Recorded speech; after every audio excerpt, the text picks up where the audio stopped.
Hello friends, as a time management కోచ్గా నా డేని నేను ఎలా ప్లాన్ చేసుకుంటానో ఈరోజు ఒక సింపుల్ టూల్ని మీతో షేర్ చేసుకోబోతున్నాను. It is called time blocking. నేను ఏదన్నా పని చేయాలనుకున్నప్పుడు ముందు ఒక పేపర్ మీద ఈరోజు ఏం చేయాలబోతున్నాను అనేది మొత్తం లిస్ట్ రాసుకుంటాను.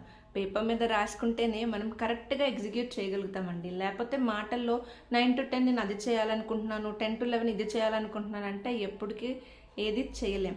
సో ఏదైనా సరే paper work is important. So నేను అదే ఫాలో అవుతాను. 9 to 10 planning, 10 to 11 coaching, 11 to 12 webinar, 12 to 1 break. ఇలా టైంని బ్లాక్ చేసుకోవడం వల్ల ఫోకస్డ్గా వర్క్ చేయగలుగుతాను.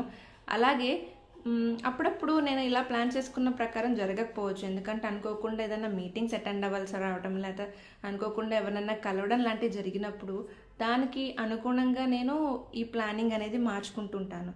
సో టైం బ్లాకింగ్ చాలా యూజ్ అవుతుంది. మీరు కూడా ట్రై చేయండి. మీకు ఎలా వర్కౌట్ అయిందో కింద కామెంట్ సెక్షన్లో కామెంట్ చేసేయండి. తప్పకుండా ట్రై చేస్తారు కదా.